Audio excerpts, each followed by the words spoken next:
William ব্লেকের একটা খুব বিখ্যাত কবিতা আছে, দ্য ল্যাম্ব। বাইরে থেকে দেখলে বা শুনলে মনে হয় কি এমন আছে, খুব সহজ সরল একটা কবিতা।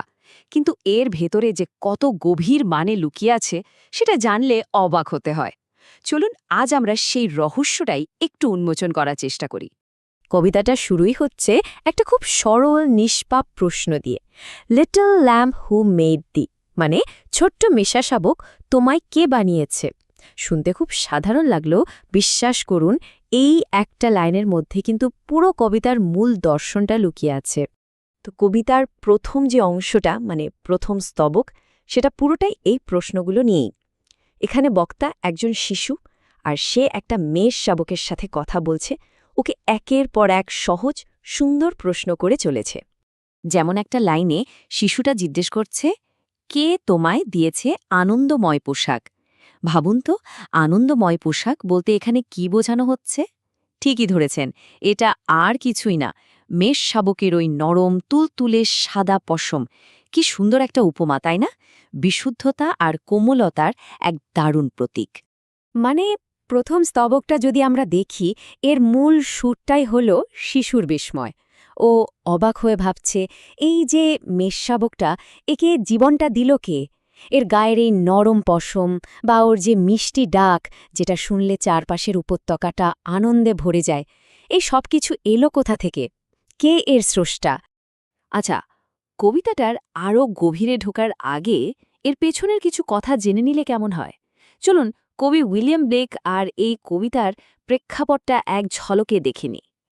তো এই অসাধারণ কবিতাটা লিখেছেন উইলিয়াম ব্লেক। এটা প্রকাশিত হয়েছিল সেই ১৭৮৯ সালে বিখ্যাত বই সংস অফ ইনোসেন্সে। এর গঠনটাও খুব মজার, মাত্র দুটো স্তবক। প্রথমটায় শুধু প্রশ্ন, আর দ্বিতীয়টায় তার উত্তর। আর ছন্দের মিলটাও একদম সহজ সরল। কিন্তু গল্পটা এখানেই শেষ না। ব্লেকের ভাবনার জগৎটা শুধু এই ইনোসেন্স বা নিষ্পাপতা দিয়ে গড়া নয়। দ্য ল্যাম্ব বের হওয়ার ঠিক ৫ বছর পর উনি আরেকটা বই লেখেন, সংস অফ এক্সপিরিয়েন্স। আর সেখানে ছিল দ্য ল্যাম্বের একেবারে উল্টো একটা কবিতা, দ্য টাইগার। এই দুটো কবিতা আসলে ব্লেকের দর্শনের দুটো দিক, একটা সরলতার আর একটা জটিলতার। তাহলে এবার ফেরা যাক সেই প্রথম প্রশ্নে, ছোট্ট মেষশাবক, তোমায় কে বানিয়েছে? এর উত্তরটা কি? চলুন এবার আমরা কবিতার দ্বিতীয় স্তবকে যাই। মজার ব্যাপার হলো, এখানে শিশুটি নিজেই খুব আত্মবিশ্বাসের সাথে উত্তরটা দিয়ে দিচ্ছে। শিশুটা কি বলছে শুনুন। বলছে, he is meek and he is mild, he became a little child. মানে তিনি নম্র, আর তিনি কোমল, আর তিনি নিজেই একটা ছোট্ট শিশু হয়েছিলেন। এই লাইনগুলোতেই কিন্তু আসল ইঙ্গিতটা দেওয়া আছে। আর এখানেই কবিতার আসল জটটা খুলে যায়। দেখুন, মেষাবকের যে স্রষ্টা, তাকেও একটা মেষাবকের মতোই বলা হচ্ছে। বলা হচ্ছে তিনি কোমল, তিনি দয়ালু, আর তিনিও একদিন শিশু হয়ে পৃথিবীতে এসেছিলেন। এই বর্ণনাটা কার সাথে মেলে? হ্যাঁ, এখানে একদম পরিষ্কারভাবে যীশুখ্রিস্টের কথা বলা হচ্ছে। তাহলে পুরো ব্যাপারটা কি দাঁড়ালো? ১. স্রষ্টা মেষশাবককে বানিয়েছেন। ২. সেই স্রষ্টাকেই আবার ল্যাম্ব অফ গড বা ঈশ্বরের মেষশাবক বলা হয়, মানে যীশু। ৩. কবিতার বক্তা একটা শিশু, আর সেই স্রষ্টাও একসময় শিশু হয়েছিলেন। তার মানে মেষশাবক, শিশু আর স্রষ্টা, এই তিনজনই যেন একটা ঐশ্বরিক সুতোয় বাঁধা। তো কবিতার শাব্দিক মানেটা তো আমরা বুঝলাম, কিন্তু ব্লেকের কবিতার আসল মজা তো এর প্রতীকের মধ্যে। চলুন এবার একটু গভীরে যাই আর দেখি এই মেষশাবক বা ল্যাম্প আসলে কিসের প্রতীক। দেখুন, দ্য ল্যাম্প এখানে শুধু একটা নিরীহ প্রাণী নয়, এটা আসলে একটা শক্তিশালী প্রতীক। এটা পবিত্রতা, সরলতা আর সৃষ্টির মূল ধারণাগুলোকে তুলে ধরে। এই প্রতীকটা বুঝতে পারলেই কবিতার আসল মানেটা পরিষ্কার হয়ে যাবে। এই মেষশাবকের প্রতীকের অনেকগুলো স্তর আছে। প্রথমত, এটা ইনোসেন্স বা নিষ্পাপতার প্রতীক। দ্বিতীয়ত, এটা পিউরিটি বা পবিত্রতার প্রতীক। তৃতীয়ত, এটা ঈশ্বরের যে একটা কোমল ভালোবাসার দিক আছে সেটার প্রতীক। চতুর্থত, এটা প্রকৃতির সৌন্দর্যের প্রতীক। আর সবশেষে এবং সবচেয়ে গুরুত্বপূর্ণ, এটা সরাসরি যিশুকে বোঝায়, যাকে দ্য ল্যাম্ব অফ গড বলা হয়।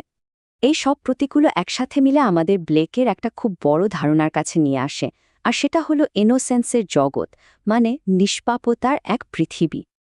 ব্লেকের কাছে এই ইনোসেন্স ঠিক কী? এটা আসলে পৃথিবীকে দেখার একটা বিশেষ ভঙ্গি। এই দৃষ্টিতে দেখলে মনে হয় পৃথিবীটা শুধু সৌন্দর্য, ভালোবাসা আর ঈশ্বরের দয়ায় ভরা। সৃষ্টির সবকিছুই ভালো, সবকিছুই সুন্দর, এই বিশ্বাসটাই হলো ইনোসেন্স। আর এই ইনোসেন্সের ধারণাটা আরও পরিষ্কার বোঝা যায় যখন আমরা এটাকে দ্য টাইগারের জগতের পাশে রাখি। দেখুন, দ্য ল্যাম্ব হল কোমল, পবিত্র, যা ঈশ্বরের ভালোবাসার কথা বলে। আর দ্য টাইগার, সে হল হিংস্র, শক্তিশালী, যা দেখে মনে প্রশ্ন জাগে, কে বানিয়েছে এমন ভয়ঙ্কর সুন্দর প্রাণী? মানে একটা দিক যদি হয় সরল সৌন্দর্যের, তো আরেকটা দিক হল জীবনের কঠিন আর জটিল বাস্তবতার। সবশেষে কবিতাটা শেষ হয় একটা ছোট্ট আশীর্বাদ দিয়ে। শিশুবক্তা ঈশ্বরের কাছে মেষশাবকটার জন্য মঙ্গল কামনা করে। এটা আসলে শুধু ওই মেষশাবকের জন্য নয়, ঈশ্বরের তৈরি সমস্ত সৃষ্টির প্রতি একটা গভীর ভালোবাসা আর মমত্ববোধের প্রকাশ।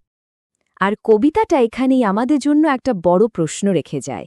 আজকের এই জটিল কঠিন পৃথিবীতে দাঁড়িয়ে সেই নিষ্পাপ সরল চোখে কি পৃথিবীকে দেখা সম্ভব?